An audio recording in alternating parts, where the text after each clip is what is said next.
Vamos a dar paso ahora a nuestro siguiente invitado, que es el compañero Erlindo Alberto Pérez, secretario general de la Casa del Obrero Mundial. Erlindo, muy buenos días. ¿Cómo estás? Qué bueno que nos contactamos. Muy buenos días desde casa. Qué bueno, me da mucho gusto saludarte, Erlindo. Fíjate que, pues yo tuve la oportunidad de conocerte en un pleno virtualmente, claro, en el pleno de la UNT, y platicabas de la labor que has hecho, y me gustaría que nos contaras a muchos, porque estás al frente de un espacio que aglutina, que conglomera, pues buena parte de los testimonios de la lucha obrera de nuestro país. Cuéntanos, ¿qué es la Casa del Obrero Mundial? ¿Dónde está? ¿Y cómo es que tú llegas a ella? ¿Y cómo es que ahora tú estás al frente de la misma?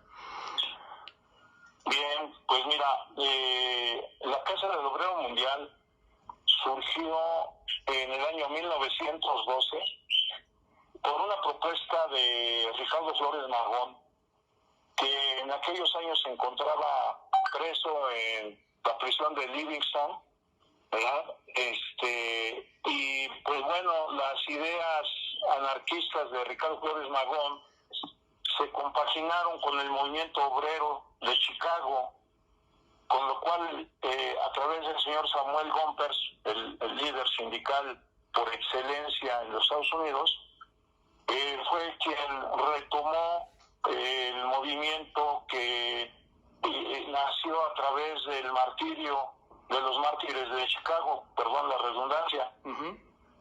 El 1 de mayo de 1886 hubo un movimiento de la clase trabajadora exigiendo una jornada máxima de 8 horas, y pues la empresa que más reacción bélica tuvo en contra de los trabajadores en aquellos años, la empresa McCormick, pues con el apoyo de la policía generó una matanza de obreros, y meses después fueron colgados en el mes de noviembre los obreros que habían encabezado esta lucha.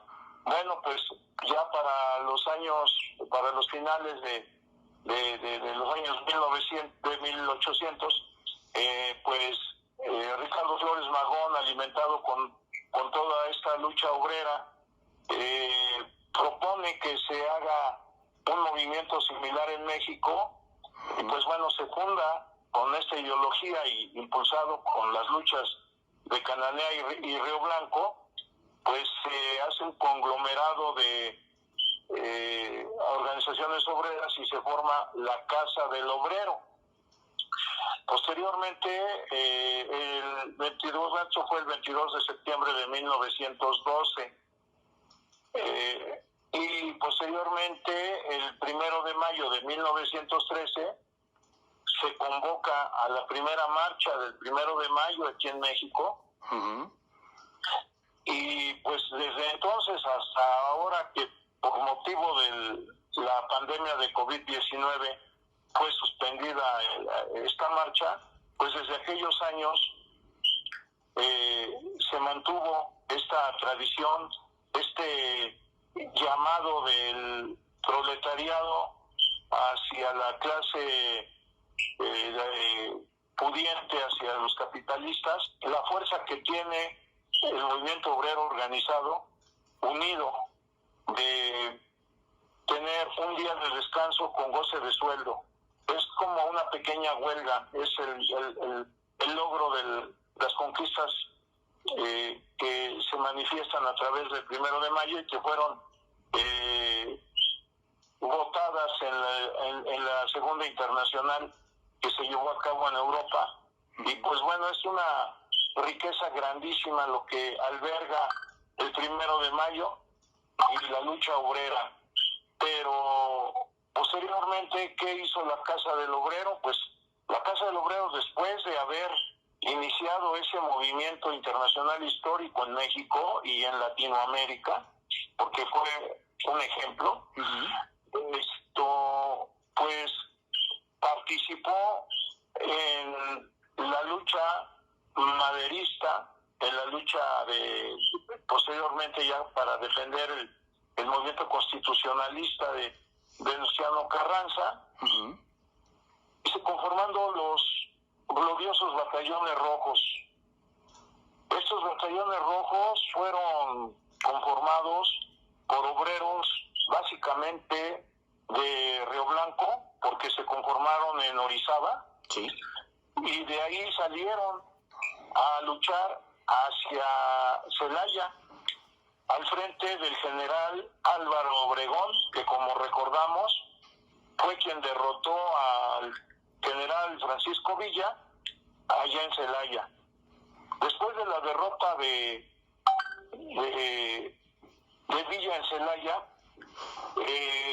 Villa salió hacia el norte y trató de bajar hacia el puerto de Veracruz, que era donde se fue a refugiar el señor Venustiano Carranza, y tratando de bajar por el Golfo, pasó por Tampico, y ahí adelantito hay un poblado que es limítrofe entre Tamaulipas y Veracruz. Este lugar se llama El Ébano. La batalla del Ébano fue decisiva porque fue donde hubo otra derrota muy fuerte para los batallones de Francisco Villa, y fue como pudo lograrse la lucha constitucionalista a favor de México.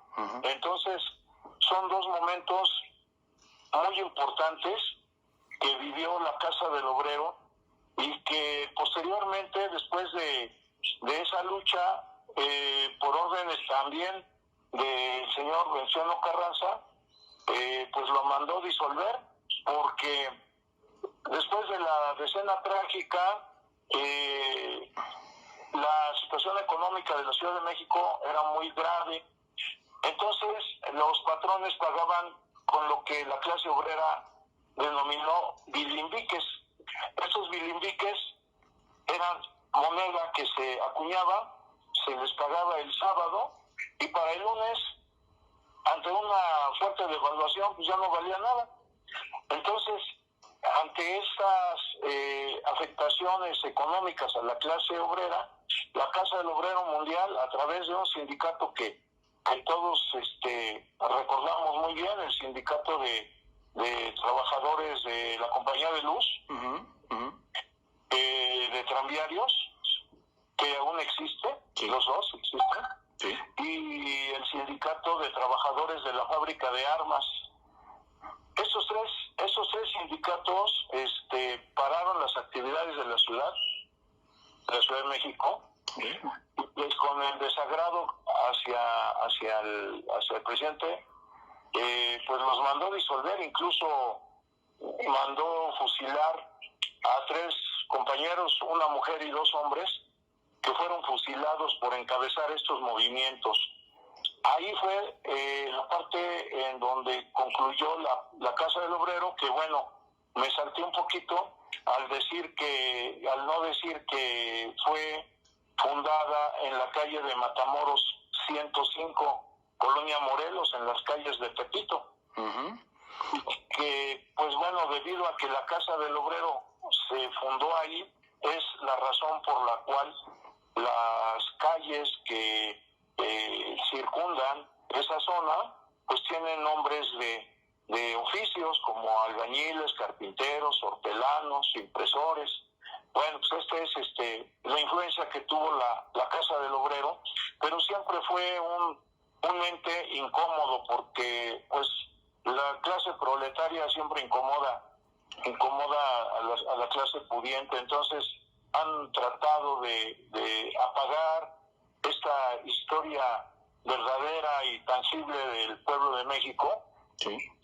Y posteriormente, pues la Casa del Obrero se tiene ubicada como algo histórico, como si de los niños héroes, cosas así, ¿no? Entonces, pero no, la Casa del Obrero está viva, porque la Casa del Obrero es el obrero mismo. mismo que ante la necesidad de superar las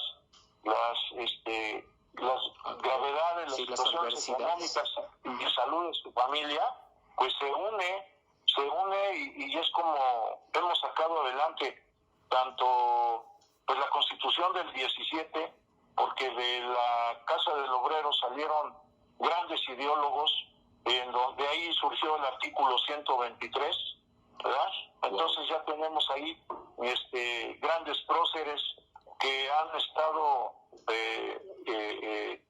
albergados en la Casa del Obrero. Te quiero mencionar a dos: Isidro Fabela, que fue un gran político y diplomático, y te quiero mencionar a otro, el ideólogo de Emiliano Zapata, Soto y Gama. Entonces estos dos grandes personajes salieron de la Casa del Obrero Mundial, y todos ellos influenciados por la ideología que Ricardo Flores Magón llevó a esta Casa del Obrero, y que él dijo en alguna ocasión que lo ideal sería que en todas las ciudades existiera una Casa del Obrero, y cosa que se logró, porque en varias ciudades, te quiero comentar, por ejemplo, en Tampico, en Torreón, en Veracruz, te puedo mencionar unas 10 casas del obrero que se fundaron con este fin, pero bueno, pues las situaciones de falta de figura jurídica fue lo que nunca les dieron el registro, que es ahí en donde entra un servidor. Cuando me ponen al frente de la Casa del Obrero, pues yo tenía varias opciones. Una de ellas, pues hacerla un recinto cultural, sí, y mantener su legado histórico. Número dos, pues haberlo hecho a lo mejor un instituto de estudios. Y número tres, pues continuar con su vocación de lucha obrera. Y para estar al frente en una lucha obrera, pues no hay otra manera más que formar sindicatos. Claro. Unas federaciones y confederaciones. Fue así que a lo largo de 5 años, con varios compañeros, conformamos varios sindicatos. Tenemos sindicatos de la industria química, de la transformación, del transporte, de construcción, de trabajadores del campo, de alimentos enlatados, y tenemos también federaciones. Tenemos 2 federaciones. La Casa del Obrero en sí misma ya tiene la personalidad jurídica de una federación, y con estas federaciones que se albergan en la Casa del Obrero, conformamos una confederación de trabajadores que se llama Democracia Sindical. Y ya con esta personalidad tuvimos el agrado de estar en Ginebra, Suiza. Por primera vez la Casa del Obrero participó en un evento internacional donde le entregamos una presea al director general Guy Ryder, allá el director general de la OIT, y le entregamos la presea primer centenario de la Casa del Obrero Mundial, y se le hemos entregado a otras personalidades como es el senador Napoleón Gómez Urrutia, y bueno, algunos otros senadores como el senador Salgado Macedonio, y personalidades que consideramos que han sido cercanos a la lucha de los trabajadores, como ahorita está muy a tono la labor del ingeniero Agustín Rodríguez, también, que ha sabido mantener con un pulso firme la marcha del timón de un sindicato tan importante, en donde alberga la más alta intelectualidad de nuestro país y con presencia a nivel mundial. Es para nosotros un orgullo poder tener este espacio para poder reconocer a la gente que en el pasado y actualmente sigue tendiendo la mano a las necesidades de la clase trabajadora. Muy bien, mi estimado Erlindo. La verdad es que hay muy buenos comentarios en la publicación, los estoy viendo ahora, y la verdad de las cosas es que el tema que tú manejas es muy interesante. Ojalá tengamos oportunidad más adelante de retomar esto para que nos des un poco más de detalles de actualmente cómo se encuentra la casa y demás.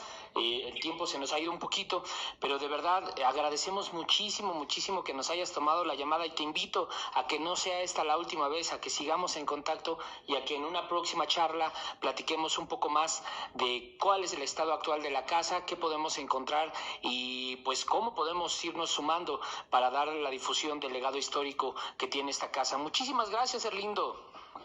No, pues gracias a ustedes, gracias a esta estación de radio que para mí es un orgullo estar compartiendo las ideas con ustedes y pues desde luego que estamos a la orden, la lucha sigue, ¿verdad? Zapata y todos los líderes de la Casa del Obrero viven, no nada más Zapata, porque pues somos la clase trabajadora a la que a través de nuestras necesidades vamos conformando este país. Está bien que el capital es necesario, pero la parte humana la vivimos nosotros y nosotros le vamos dando rumbo y es lo que tenemos que entender, el compromiso que como trabajadores unidos y organizados tenemos para sacar este país adelante. Muchas gracias, muy agradecido y estamos a la orden para que continuemos con esta charla tan interesante. Claro que saludos, sí. Un abrazo. Un abrazo, Erlindo, muchas gracias, hasta pronto. Hasta luego. Pues tuvimos a Erlindo, secretario Erlindo Alberto Pérez, secretario general de la Casa del Obrero Mundial. La verdad es que los temas que abordó son de lo más interesantes. A mí me parece que pues toda la información que tiene y demás da para 2 o 3 conversaciones con él e incluso me parece que podríamos ahí hacer un día una visita a la Casa del Obrero Mundial. Se lo propuse fuera del aire a Erlindo Alberto y creo que valdría la pena que hagamos un enlace directamente desde la Casa del Obrero Mundial, más que un enlace, un programa en vivo directamente desde allá. Será un honor. Vamos al siguiente corte musical y damos paso a nuestra última invitada del día de hoy.